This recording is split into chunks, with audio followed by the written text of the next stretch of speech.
Shalom, shalom, bonjour bien-aimés, peuple du monde entier, très chers amis, je vous salue ce matin.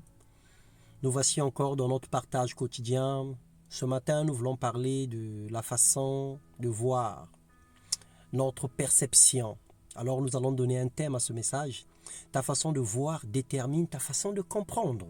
C'est lié réciproquement et étroitement. Alors nous disons bonjour.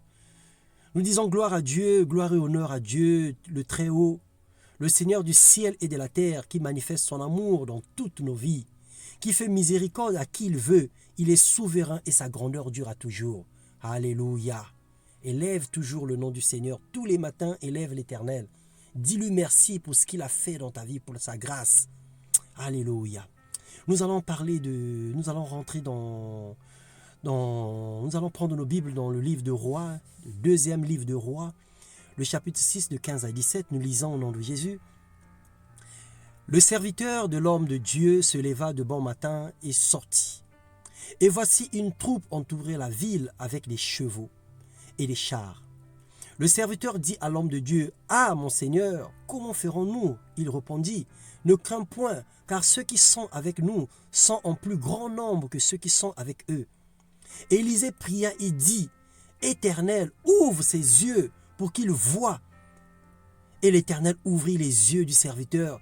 Il vit la montagne pleine de chevaux et de chars, de feu autour d'Élisée.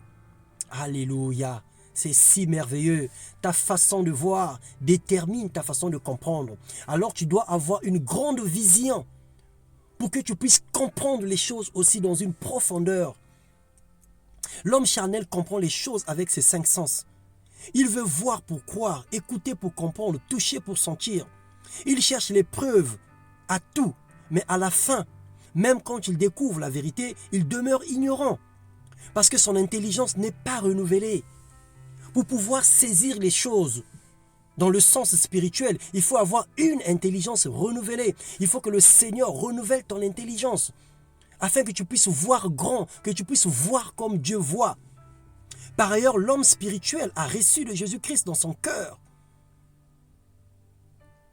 L'homme spirituel, celui qui a reçu Jésus-Christ dans son cœur, il a accueilli la vérité et la lumière brille dans sa vie. Il écoute avec son cœur, agit avec foi, il marche avec confiance et assurance. Et pour les questions sans réponse, il les trouve dans la parole de Dieu.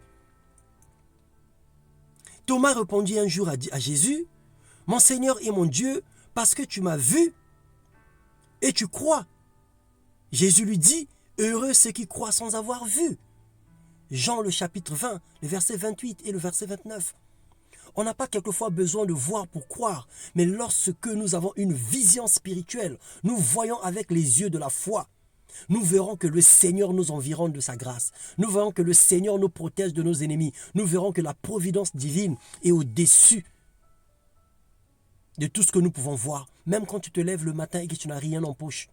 Tu ne sais même pas comment terminer la journée, quoi manger. Mais puisque tu as les yeux spirituels, tu regarderas que ton Père, c'est celui qui a la providence divine et tu ne manqueras de rien. Oh, que le Seigneur nous fasse grâce. Que le Seigneur t'ouvre les yeux pour que tu vois et que tu comprennes. Qu'il ôte les écailles de ses yeux et que tu trouves la foi pour accomplir sa volonté en cette nouvelle année dans le nom de Jésus-Christ. Alléluia. Amen, amen, amen.